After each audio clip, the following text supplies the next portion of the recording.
Hi friends, ಇವತ್ತು ನಾನು ರಸಮ್ ಮಾಡ್ತಿದ್ದೇನೆ. ಸೊ ಹೇಗೆ ಮಾಡೋದು ನೋಡುವ. ಇದು 5 to 10 ಮಿನಿಟ್ಸಲ್ಲಿ ರೆಡಿ ಆಗ್ತದೆ.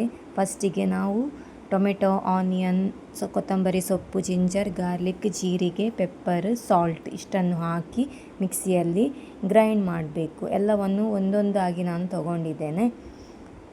ಸೊ ಗ್ರೈಂಡ್ ಆದಮೇಲೆ ನೋಡಿ, ಗ್ರೈಂಡ್ ಈಗ ರೆಡಿ ಆಗಿದೆ. ಇದನ್ನು ನಾವು ಹೈ ಫ್ಲೇಮಲ್ಲಿ ಇಟ್ಟು ಬಾಯ್ಲ್ ಮಾಡಬೇಕು. ಸೊ ಇದಕ್ಕೆ ಸ್ವಲ್ಪ ಬೇಕಾದ ಸಾಲ್ಟ್ ಆಲ್ರೆಡಿ ಹಾಕಿದ್ದೇನೆ. ನಿಮಗೆ ಟೇಸ್ಟಿಗೆ ನೋಡಿ ಹಾಕ್ಬೋದು ಸಾಲ್ಟನ್ನು. ಈಗ ನೋಡಿ, ಇದು ಬಾಯ್ಲ್ ಆಗಿದೆ. ಈ ಟೈಮಲ್ಲಿ ನಾನು ಇದಕ್ಕೆ ಸ್ವಲ್ಪ ಟರ್ಮೆರಿಕ್ ಪೌಡರ್, ಸ್ವಲ್ಪ ರಸಮ್ ಪೌಡರ್ ಹಾಕ್ತಿದ್ದೇನೆ.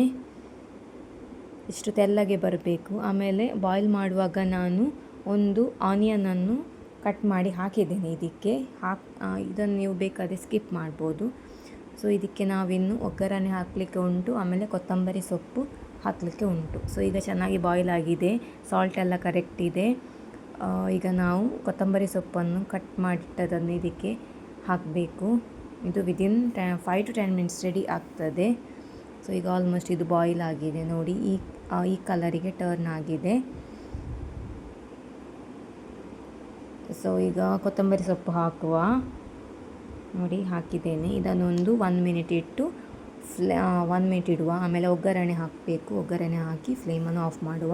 ಒಗ್ಗರಣೆಗೆ ನಾನು ಸ್ವಲ್ಪ ಎಣ್ಣೆ ಬಾಯ್ಲ್ ಆದಮೇಲೆ ಸಾಸಿವೆ ಮತ್ತು ಒಂದು ಸಣ್ಣ ಮೆಣಸು ಹಾಕಿದ್ದೇನೆ ಬಾಯ್ಲ್ ಆಗುವಾಗ. ನೋಡಿ ಈಗ ಇದು ರೆಡಿ ಆಗಿದೆ ರಸಮ್. ತುಂಬ ಟೇಸ್ಟಿಯಾಗಿದೆ. ನಿಮಗೆ ಇಷ್ಟ ಆದರೆ ಕಮೆಂಟ್ ಮಾಡಿ, ಶೇರ್ ಮಾಡಿ.